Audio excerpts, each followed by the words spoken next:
Kita mulai kabar pemilu kada sore hari ini pemirsa. Komisi Pemilihan Umum Provinsi Jakarta menggelar debat kedua pemilihan Gubernur Jakarta dengan mengusung tema ekonomi dan kesejahteraan sosial. 7 panelis yang berasal dari berbagai unsur bidang dilibatkan. Ada momen-momen yang cukup menarik saat sesi paslon bertanya, paslon menjawab.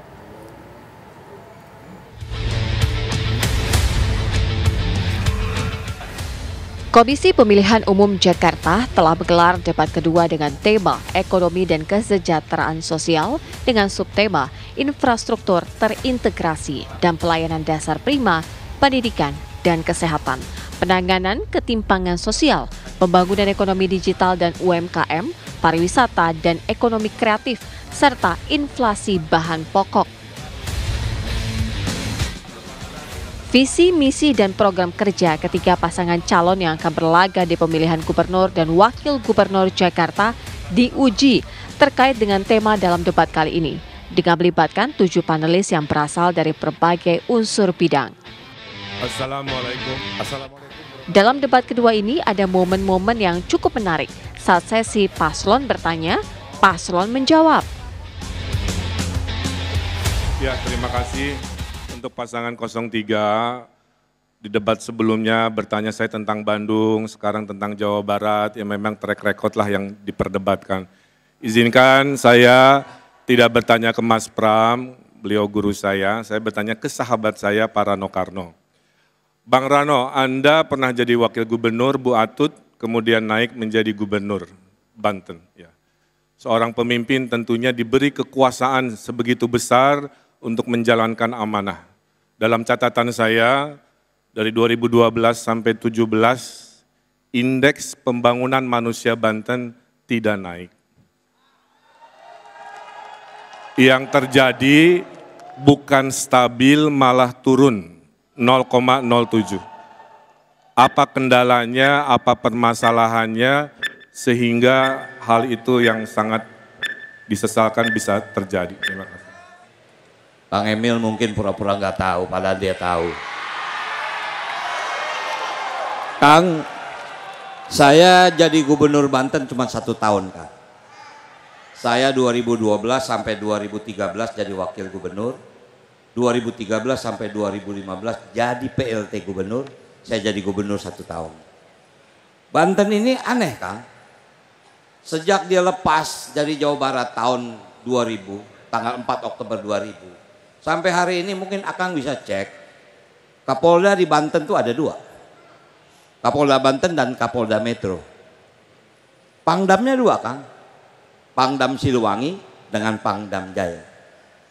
Akang bisa bayangin bagaimana saya harus berkoordinasi dengan situasi seperti itu. Singkat kata, Kang, Kabupaten Tangerang, Kota Tangerang Selatan, Kota Tangerang itu sudah established sebagai sebuah population. Tapi Pandeglang, Lebak harus diakui jujur. Karena itu saya bersyukur Presiden Jokowi memberikan 13 proyek nasional kepada Provinsi Banten. Yang pertama adalah Bandara Soekarno-Hatta itu diakui sebagai Bandara Banten, Kak, bukan Bandara Jakarta. Kemudian tol Serang-Panimbang itu juga diberikan oleh Provinsi Banten. Artinya Banten itu secara teritori sejahtera ada di Tangerang Raya. Cuman daerah Pandeglang, Lebak tentu sulit untuk dikembangkan. Tapi alhamdulillah dengan diberikannya kawasan ekonomi khusus yang ada di Tanjung Lesung, insya Allah Banten segera bisa mengejar indeks yang Akang impikan itu tadi. Mungkin itu jawabannya. Terima kasih. Saya bertanya ini karena survei mengatakan rakyat Jakarta butuh pemimpin berpengalaman.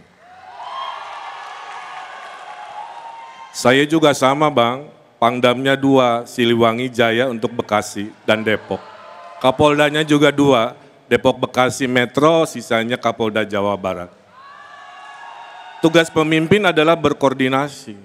Apalagi tadi disampaikan fakta, udah dikasih begitu banyak proyek strategis nasional dari Pak Jokowi kan. Tapi saya lihat catatan IPM turun bukannya naik. Tingkat pengangguran terbukanya hanya turun 0,8. Saya 5 tahun naik 3%. Desa tertinggal masih ada di akhir jabatan Abang 48 desa tertinggal. Jadi poin saya menjadi pemimpin tidak harus selalu mencari alasan-alasan ke orang lain. Mudah-mudahan kalau terpilih kita fokus Jakarta lebih baik di pasangan kita. Cukup. Atau Abang. Terima kasih. Baik. Kang Emil yang saya hormati, kalau saya bisa ngebenahin kampung orang di Banten, masa saya nggak bisa benahin kampung saya sendiri di Jakarta? Kalau saya nggak bisa ngebenahin kampung saya Jakarta, saya nggak maju jadi wakil gubernur. Saya harusnya jadi anggota DPR RI, Kang. Tapi karena ini Jakarta memanggil saya harus benahi. Kalau bicara pengalaman, barangkali antara kita berdua, Pramono Anung lebih unggul soal pengalaman daripada kita. Karena itulah kenapa saya yang minta beliau jadi gubernur, bukan saya menjadi gubernur. Nah, mudah-mudahan pasangan ini bisa merubah Jakarta jauh lebih maju. Mungkin itu. Terima kasih. Lalu akankah warga Jakarta kepincut dengan program kerja yang akan diusung oleh Ridwan Kamil Suswono, Dharma Pongrekun Kunwardana, serta Pramono Anung Rano Karno terkait tema debat kedua yakni soal ekonomi dan kesejahteraan sosial. Tim TV One mengabarkan.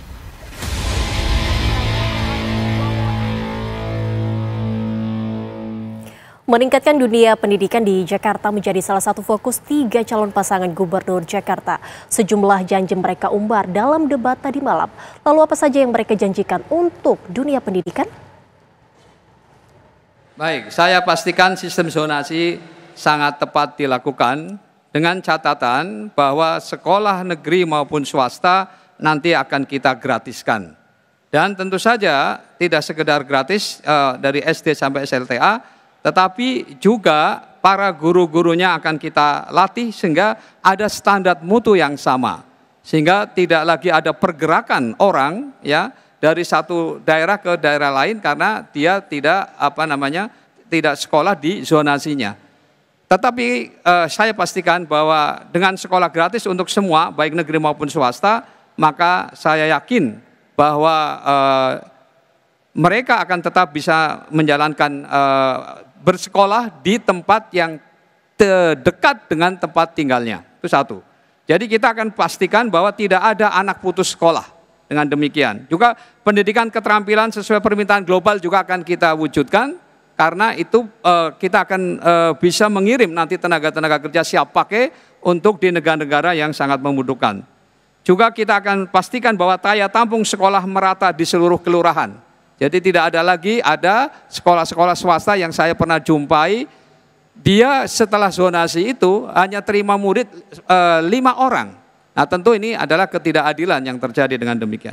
Oleh karena itu perluasan KJP Plus ini terus juga akan kita lakukan dan juga peningkatan kapasitas guru agar kualitas sekolah baik negeri maupun swasta akan tetap sama. Tentu juga akan kita tambahkan ada pelatihan siap kerja. Sehingga mereka terutama yang dari SMK agar mereka setelah lulus mereka langsung bekerja sesuai dengan bidangnya masing-masing. Dan saya pastikan sekali lagi tidak ada anak putus sekolah. Terima kasih. Konsep zonasi bisa berjalan dengan baik bila jumlah daripada sekolah yang ada itu bisa merata. Saat ini kita melihat dari 267 kelurahan yang ada 168 kelurahan yang tidak memiliki SMA dan 86 kelurahan tidak memiliki SMP. Untuk itu kita perlu meningkatkan jumlah SMP dan SMA di setiap kelurahan-kelurahan yang tadi tidak ada SMP dan SMA-nya. Kemudian juga dari kualitas guru yang ada, ya, mutu yang ada tentunya dari guru. Untuk itu perlu ada peningkatan kesejahteraan guru, tenaga pengajar. Gaji guru honorer harus ditingkatkan dan guru honorer bisa ditingkatkan menjadi P3K sehingga karir dalam menjadi ASN bisa kita perhatikan. Terima kasih. Zonasi ini bagian dari PPDB yang lahir dari sebuah hasil permen atau peraturan menteri. Yang pada dasarnya secara kenyataan tadi disebutkan memang di beberapa daerah Banyak sekali infrastruktur sekolah yang kurang. Bahkan alhamdulillah kemarin saya baru saja ke Pulau Bidadari, ke Untung Jawa. Bahkan di Pulau Untung Jawa itu tidak ada SMA. Itu kenyataannya. Nah artinya sistem zonasi ini masih dibutuhkan sambil kita menunggu membangun infrastruktur sekolah yang lain. SD setiap tahun mungkin lulusan bisa 15.000 orang. Mereka masuk ke SMP, daya tampung cuma 7.000 orang. 8.000 harus kemana? Pasti larinya ke swasta. Nah selama ini pemerintah daerah telah memberikan beasiswa untuk negeri dan juga memberikan beasiswa untuk anak-anak yang ada di swasta. Jadi memang itulah kendalanya. Terima kasih. Baik, terima kasih. Ya, dan bagaimana kampanye para paslon gubernur dan wakil gubernur Jakarta pasca debat? Kabarnya sesaat lagi usai jeda berikut ini. Terima kasih masih bersama kami di Kabar Pemilu Kada. Pemirsa, pasca purna tugas sebagai Presiden, Joko Widodo mulai membaur ke masyarakat di Solo, Jawa Tengah. Jokowi terlihat jalan-jalan menikmati suasana kota Solo di malam hari dan membaur bersama masyarakat.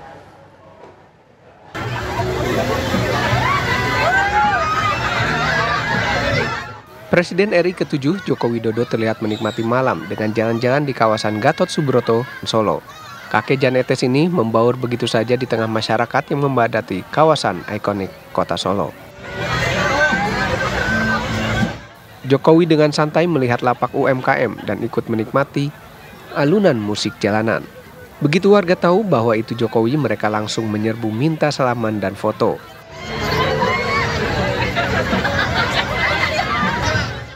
Hampir sekitar 1 jam Jokowi menghabiskan waktunya di kawasan Gatot Subroto. Seniman tunanetra Arif Fatoni mengaku senang Jokowi menyempatkan mampir untuk menyaksikan permainannya.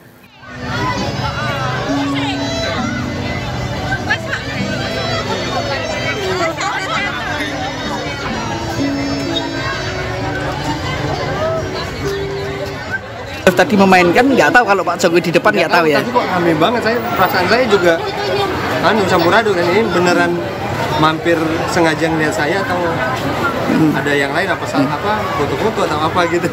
Ya, perasaannya terus gimana? Senang aja Mas, dari sekian banyak yang di sini Pak Jokowi mampir ke saya.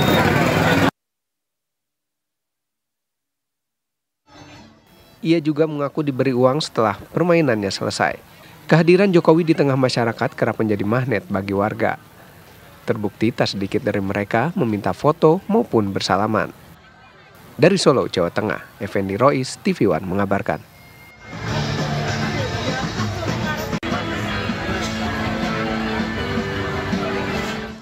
Kabar lainnya pemirsa, Menteri Sekretariat Negara Prasetyo Hadi mengungkapkan bahwa Presiden Prabowo Subianto meminta mantan Menteri PUPR Basuki Hadi Mulyono untuk menjadi Kepala Otorita IKN. Hal tersebut selaras dengan komitmen keberlanjutan Prabowo Subianto terhadap mega proyek Ibu Kota Nusantara. Beliau berkomitmen untuk terus melanjutkan proses pembangunan IKN sampai siap dipergunakan. Kalau tadi disampaikan 3-4 tahun itu adalah target beliau yang itu harus selesai semua infrastruktur supaya bisa segera dipergunakan baik oleh eksekutif, legislatif maupun yudikatif. Kira-kira gitu. Strategi seperti apa itu Pak? Strategi seperti apa? Strateginya?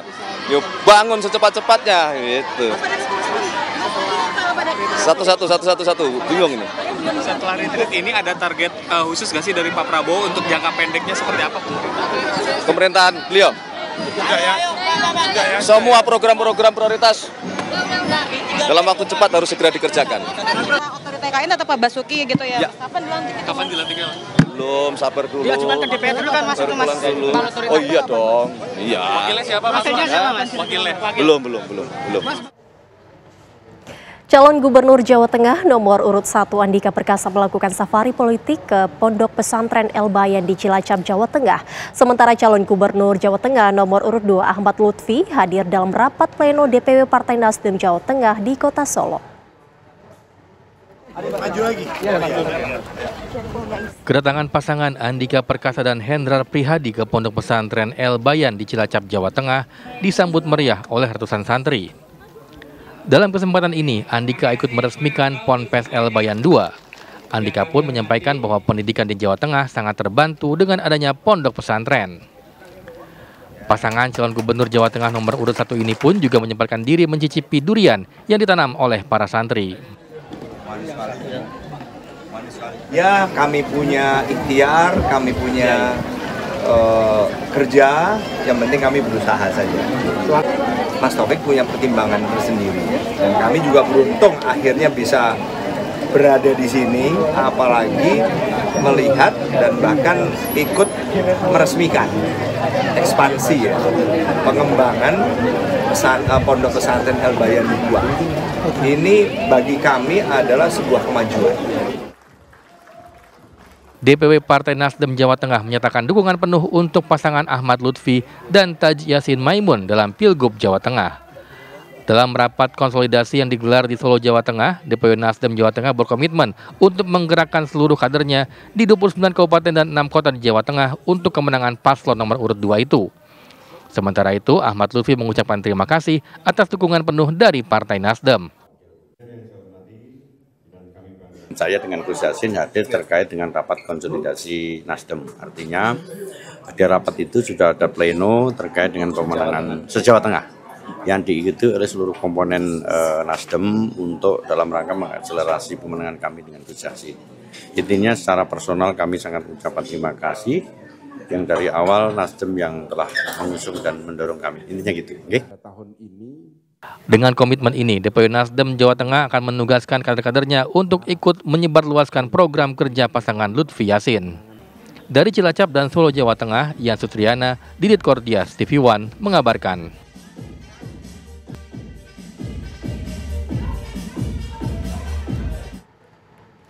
Debat perdana Pilkada Kota Cimahi yang digelar di Kampus Unjani Kota Cimahi diwarnai aksi protes. Pendukung pasangan calon nomor urut 1 melancarkan protes karena melihat sejumlah pendukung paslon lain memakai atribut parpol di lingkungan kampus. Sementara dalam debat Pilkada Klaten terjadi kericuhan antara polisi dengan pendukung salah satu paslon karena dipicu masalah parkir kendaraan. Seorang pendukung paslon wali kota dan wakil wali kota Cimahi nomor urut 1 ini melakukan protes menjelang pelaksanaan debat Pilkada Kota Cimahi yang berlangsung di Universitas Jenderal Ahmad Yani. Ia kemudian maju ke depan sambil berteriak agar pendukung paslon wali kota lain yang memakai atribut partai politik untuk meninggalkan ruangan debat. Ia beralasan pendukung paslon nomor urut 2 dan nomor urut 3 telah melanggar aturan karena memakai atribut partai politik di lingkungan pendidikan. Keributan tidak berlangsung lama setelah petugas kepolisian mengeluarkan pendukung tersebut dari arena debat. Namun karena protes terus berlanjut, KPU Cimahi dan Bawaslu Cimahi kemudian menemui pendukung tersebut untuk melakukan mediasi. Jadi di PKPU itu jelas-jelas tidak boleh ya kampanye di area pendidikan, dan udah diizinkan, udah dirubah oleh putusan MK, itu diperbolehkan, tapi tidak boleh menggunakan atribut kampanye. Ini lingkungan kampus jelas-jelas menjadi. Jadi tolong hadirkan KPU-nya, ayo kita bicara untuk yang menggunakan atribut diharap keluar dari sini, dari lingkungan kampus menjadi harus clearan dulu. Usai mediasi, KPU Cimahi sepakat untuk menyuruh pendukung paslon yang memakai atribut partai politik agar mengganti pakaian mereka dengan pakaian yang tidak ada atribut parpol. Debat calon wali kota dan wakil wali kota Cimahi diikuti oleh 3 pasangan calon, yaitu paslon nomor urut 1 Dik Bagja Setiawan, paslon nomor urut 2 Ngatiana Aditya, dan paslon nomor urut 3 Bilal Mulyana. Keributan juga terjadi dalam debat Pilkada Klaten.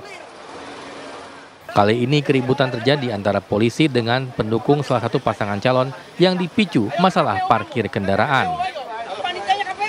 Aparat polisi dari Polres Klaten terlihat adu argumen dengan beberapa pendukung paslon di Jalan Pemuda Klaten ketika polisi akan menderek sejumlah mobil milik pendukung paslon yang parkir di area steril.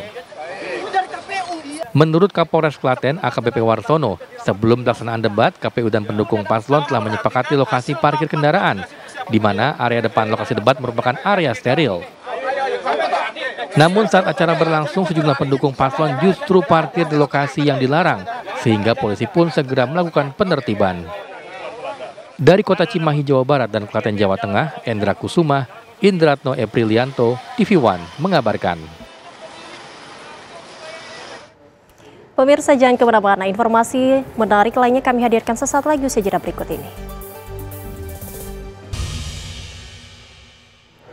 Anda kembali menyaksikan kabar pemilu kada. Pemirsa, adu gagasan pemilihan Gubernur Jawa Timur digelar Universitas Erlangga Surabaya. Dalam acara ini mahasiswa mengkritisi visi misi dan rencana program kerja calon Gubernur Jawa Timur. Hal-hal yang tidak serta-merta membuat orang merasa Adu gagasan calon gubernur, calon wakil gubernur Jawa Timur digelar Badan Eksekutif Mahasiswa Universitas Erlangga Surabaya. Calon gubernur dan wakil gubernur ditantang dengan berbagai pertanyaan kritis mahasiswa seputar pembangunan Jawa Timur, terutama dari sisi mahasiswa. Harapannya melalui adu gagasan Pilgub Jawa Timur dapat menjadi bekal memilih para generasi milenial. Adu gagasan Pilgub Jawa Timur ini dihadiri oleh calon gubernur nomor urut 01 Luluk Nur Hamidah, calon wakil gubernur nomor urut 02 Emil Elestianto Dardak, dan calon wakil gubernur nomor urut 03 Zahrial Azhar Asumta. Dalam adu gagasan ini, para calon gubernur dan wakil gubernur menyampaikan visi misi dan program kerjanya jika terpilih memimpin Jawa Timur 5 tahun ke depan. Acara ini digelar untuk memberikan ruang kepada para mahasiswa agar bisa bertanya jawab secara langsung dengan para pasangan calon. Acara kami sebenarnya memang sesi per sesi, Mas. Jadi dari pagi tadi ada Bu Lulu, terus yang kedua Gushan, dan ini terakhirnya Mas Emil. Jadi memang kita ingin mengadakan format yang berbeda biar dialognya jauh lebih intens. Nantinya sebenarnya mengadunya setelah semuanya teman-teman mahasiswa ini mengikuti semuanya, Mas, dari awal sampai akhir. Nah, nanti akhirnya dia tahu bagaimana antar yang disampaikan itu seperti apa, terus dialognya akhirnya kemudian seperti apa, pertanyaan yang dijawab itu seperti apa. Nah, mereka akhirnya yang mengkompilasikan sendiri. Dalam kegiatan adu gagasan ini, setiap pertanyaan diajukan oleh mahasiswa. Mereka secara bergantian melontarkan berbagai pertanyaan mulai dari masalah sosial, pendidikan, pertanian, ketenagakerjaan, hingga pengangguran. Dari Surabaya, Jawa Timur, Sandi Irwanto, TV One mengabarkan.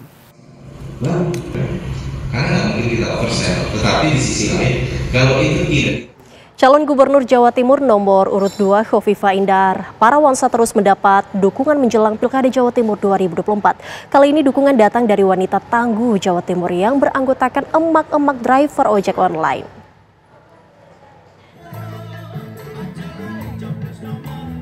Wanita tangguh Jawa Timur yang beranggotakan emak-emak pengemudi ojek online kompak mendukung dan memenangkan pasangan Khofifah Indar Parawansa dan Emil Dardak di Pilkada Jawa Timur. Kehadiran Khofifah dimanfaatkan oleh mereka untuk menyampaikan berbagai keluhan.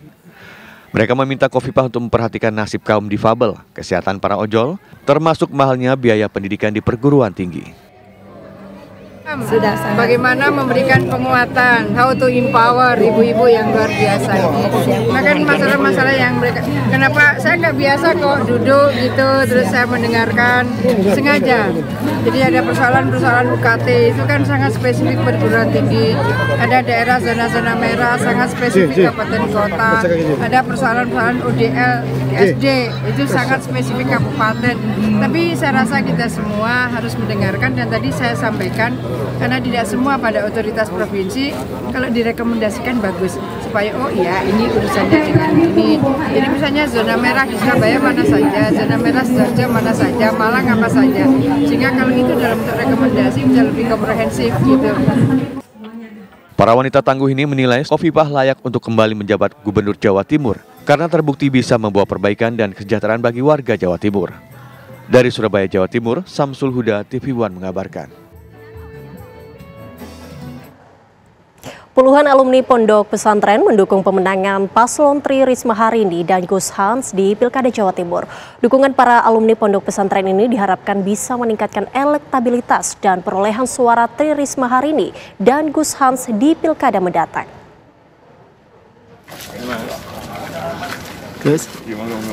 Calon Wakil Gubernur Jawa Timur Zahrul Azhar Asumta yang kerap disapa Gus Hans mengunjungi para pendukungnya di Kolam Pancang Gemilang Kalanganyar, Sedati, Sidoarjo.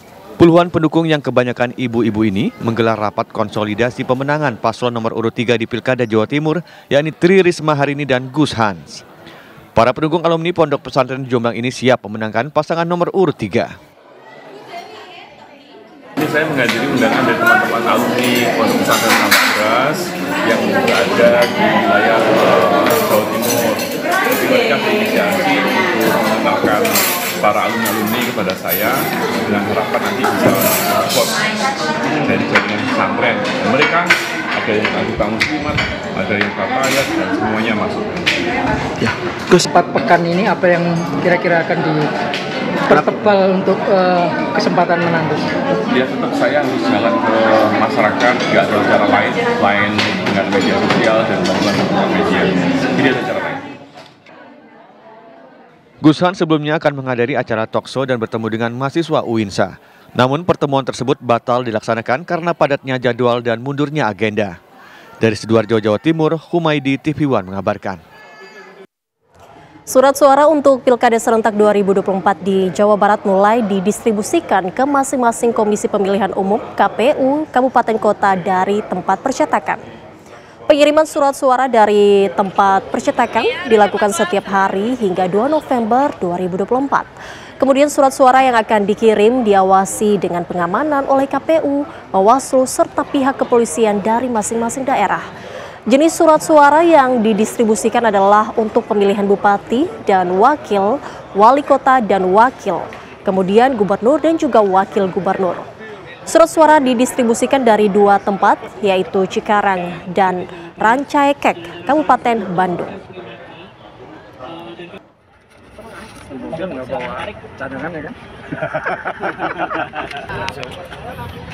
Nomornya ini.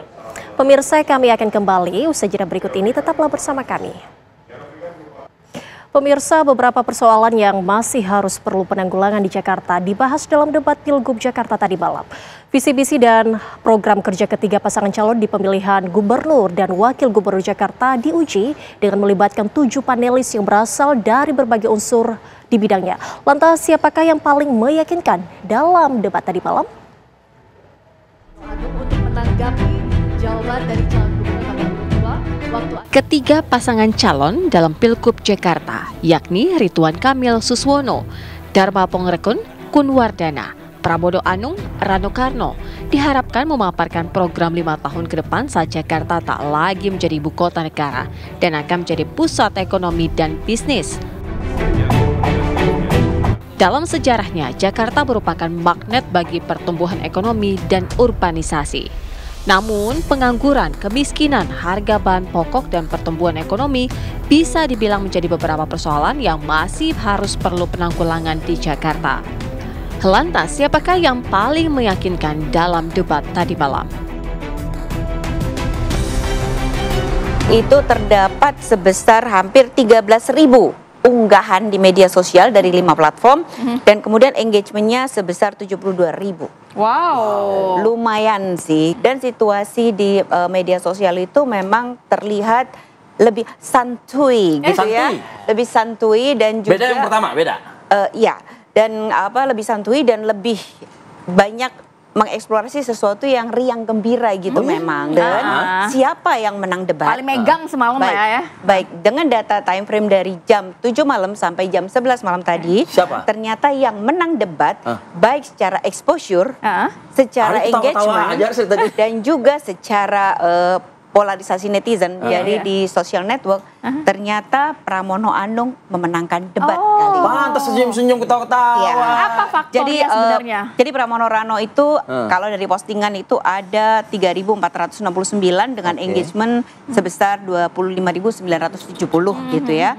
Nah, kenapa dia mendapatkan atensi paling besar? Karena netizen itu memberikan apresiasi pada Pram sama Rano yang dianggap katanya nih cukup matang dan lugas dalam menjawab. Kemudian pernyataan Pram dianggap lebih lugas. Netizen juga tersentuh pada pengalaman gitu ya, belusukan Pram untuk mengeksplorasi Jakarta sehingga paham masalahnya dan juga bisa memberikan solusinya.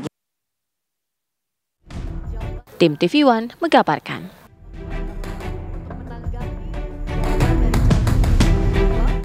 Satu hari pasca debat kedua Pilkada Jakarta, calon gubernur nomor urut 1 Ridwan Kamil meresmikan Ridho Headquarter di kawasan Menteng, Jakarta Pusat. Ridho Headquarter yang diresmikan bertepatan dengan peringatan Hari Sumpah Pemuda akan menjadi pusat aktivitas bagi anak-anak muda yang sebelumnya tergabung di tim kampanye nasional TKN Fanta Prabowo Gibran untuk fokus memenangkan pasangan Ridwan Kamil dan Suswono. Ridho Headquarter akan berfokus untuk menggerakkan anak-anak muda untuk mengkampanyekan program kerja pasangan Ridho di seluruh elemen masyarakat. Mereka juga pun memasang target untuk memenangkan pasangan Ridho dalam satu putaran. 2024 dapat meningkatkan intensitas kampanye dari pasangan Ridho dan Jakarta Awet Muda menjadi relawan yang berfokus pada anak muda di Jakarta. Betul sekali Bang Rezi. Baik, kita mulai saja acara kita Pak. Baik, yang terhormat Bapak Ridwan Kamil selaku yaitu sambutan. Debat kedua tadi malam, para calon gubernur Jakarta hari ini kembali melakukan safari politiknya. Untuk memantau agenda kampanye hari ini, kita terhubung dengan Putri Sofia di lokasi kampanye Ridwan Kamil dan Yunike Suwandi di lokasi kampanye Pramono Anung. Kita akan ke Putri Sofia terlebih dahulu. Halo, selamat sore Putri Sofia. Usai Ridwan Kamil dari Paslon 1 mengikuti debat tadi malam, hari ini belusukan kemana Ridwan Kamil, Putri?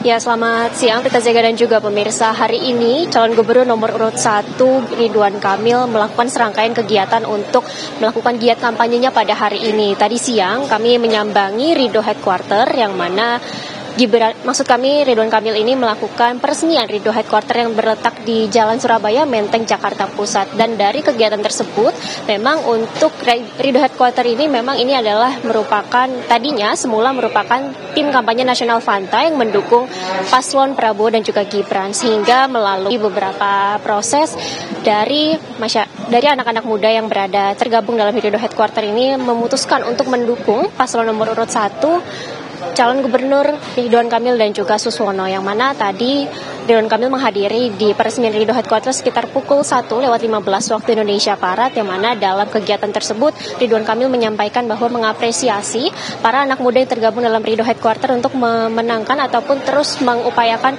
suara-suara dari anak muda Jakarta untuk mendukung paslon nomor urut 1 Ridho atau Ridwan Kamil dan juga Suswono. Dan ini juga disampaikan oleh Ridwan Kamil seusai menghadiri acara tersebut bahwa memang dari tim Ridho sendiri ini menargetkan akan ada 70 hingga 80% suara yang berasal dari anak-anak muda di Jakarta yang nantinya akan ditargetkan sebagai pemilih dari pasangan Ridho ataupun Ridwan Kamil dan juga Suswono.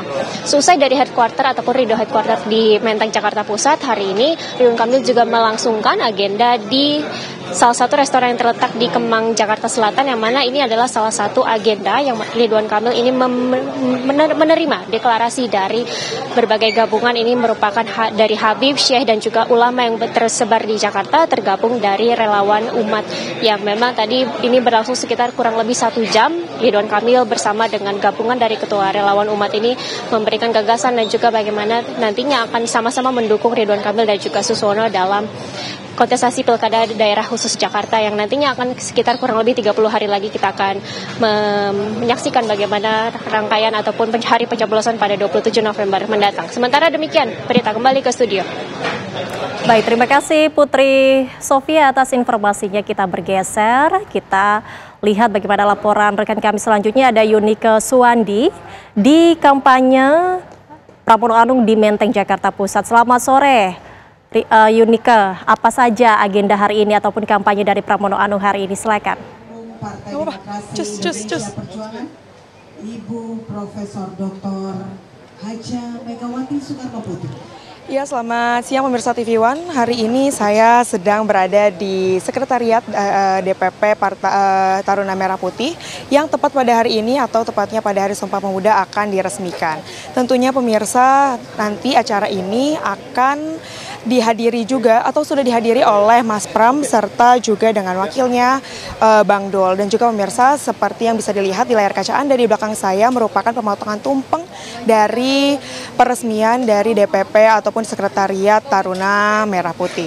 Dan nantinya juga pemirsa, tempat ini akan diresmikan untuk perkumpulan dan juga diskusi anak muda Taruna Merah Putih. Serta juga pemirsa, tadi sebelum acara ini dimulai juga, acara dibuka oleh speech yang disampaikan langsung oleh Ibu Megawati Soekarno Putri serta Puan Maharani. Selanjutnya pemirsa, nanti ada acara ini dilanjutkan oleh kegiatan tebus murah di tempat saya mengabarkan saat ini, yaitu DPP Taruna Merah Putih. Sementara itu pemirsa, yang dapat saya sampaikan, acara masih terus berjalan dan kami tentunya akan mengabarkan bagaimanakah acara dan juga acara tebus murah yang dihadiri oleh calon kepala daerah, Mas Pram serta Bang Dol. Kembali ke Anda di studio.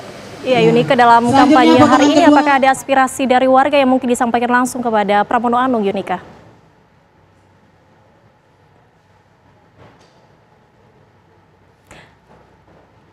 Ya. Ya, sepertinya ada gangguan komunikasi untuk rekan kami di lapangan. Terima kasih rekan-rekan atas informasinya. Selamat bertugas kembali. Ya, pemirsa, informasi menarik lainnya kami hadirkan sesaat lagi. Usai jeda berikut ini, tetaplah bersama kami. Anda kembali menyaksikan kabar pemilu kada. Pemirsa, banyak menerima keluhan dari masyarakat Kepulauan Nias. Bobi Nasution berjanji akan lebih memperhatikan pembangunan di Nias jika terpilih menjadi gubernur.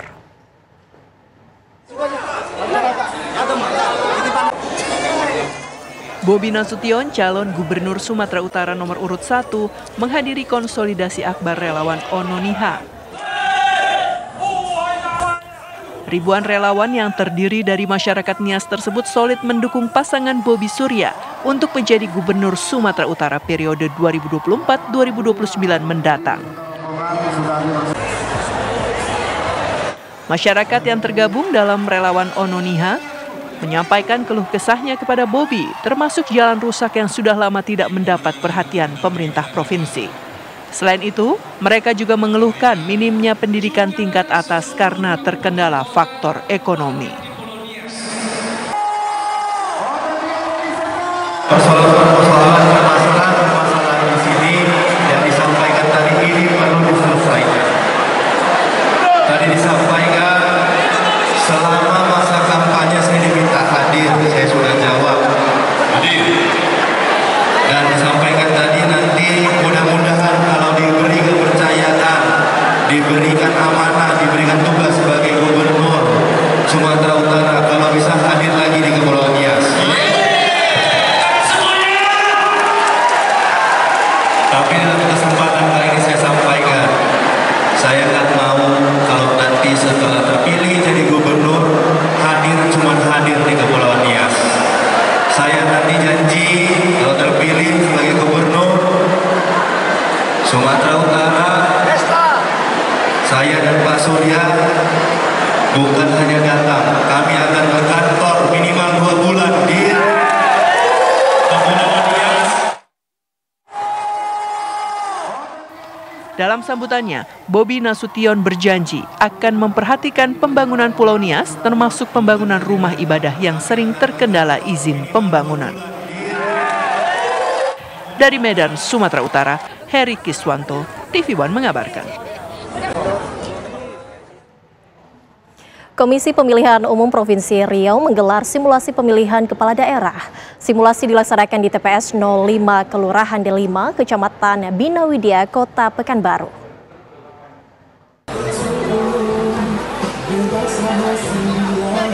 Simulasi diawali dengan pembukaan oleh Ketua KPU Provinsi Riau.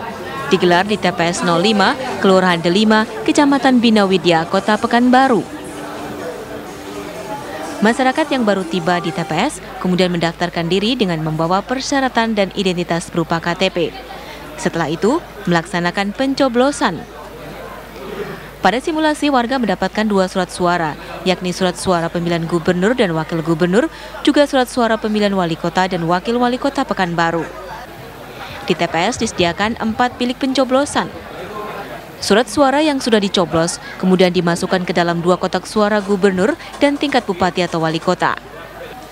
Tujuan dari simulasi ini adalah untuk mengedukasi terhadap pemilih sesungguhnya di TPS 05. Lalu, dengan tujuan untuk menghitung waktu yang dibutuhkan agar para pemilih dapat menyalurkan hak pilihnya. Dan sebagai sarana evaluasi untuk memperbaiki jika ditemukan kendala-kendala proses pemungutan dan penghitungan suara.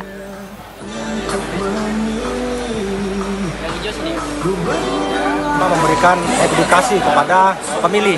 Nah, jadi pemilih hari ini yang kita undang itu adalah pemilih real. yang betul-betul terdaftar di TPS 05. Artinya lewat mereka nanti bisa berbagi informasi kepada pemilih-pemilih yang lain terkait dengan tata cara, mekanisme, dan prosedur dari pelaksanaan pemungutan suara dalam rangka Pilkada tahun 2024.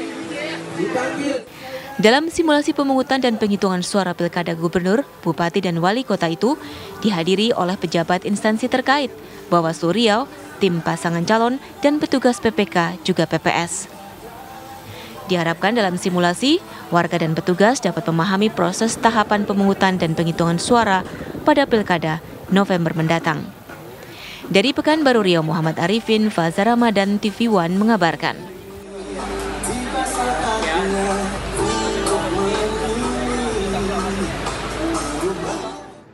Logistik pemilu kada tiba di Pelabuhan Bakaheni, Lampung Selatan. Pengiriman logistik dikawal ketat oleh petugas kepolisian Polda Lampung dan Polres Lampung Selatan. Logistik pemilu kada tiba di Pelabuhan Bakaheni, Lampung Selatan. Pengiriman logistik dikawal ketat oleh petugas kepolisian Polda Lampung dan Polres Lampung Selatan. Logistik diangkut menggunakan kendaraan truk box dan dibongkar di dermaga 7. Guna memastikan kondisi logistik dalam keadaan baik, petugas melakukan pemeriksaan berkas dan juga segel. Hasilnya, petugas dari kepolisian dan Bawaslu Provinsi menemukan satu kendaraan yang tidak menggunakan gembok pengaman. Kabupaten mana ini? Petugas hanya mendapati segel plastik dari KPU diikat menggunakan tali tambang. Dari keterangan sopir membenarkan adanya pintu tidak digembok lantaran gembok rusak. Namun itu sudah diketahui oleh petugas Bawaslu Pusat dan disaksikan oleh petugas kepolisian. Semuanya segel aman, kecuali memang satu yang ada di armada Lampung Utara W kanan, memang tidak ada gemboknya. Akan tetapi kita juga harus memastikan kepada teman-teman driver yang memang dari awal, termasuk ada teman-teman KPU yang mengawal dari perusahaan sampai sekarang, kita memastikan juga bahwa memang dari awal tidak ada gemboknya. Tapi kita juga harus antisipasi dengan menyesuaikan data kembali.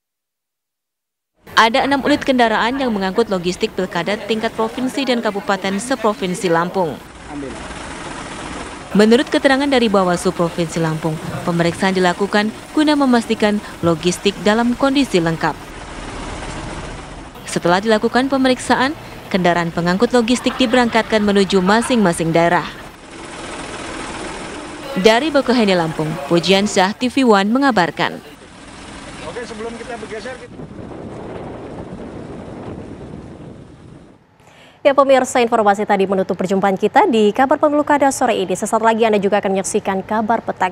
Saya Prita Zeka, mewakili kru yang bertugas pamit undur diri. Terima kasih atas kebersamaan Anda dan sampai jumpa.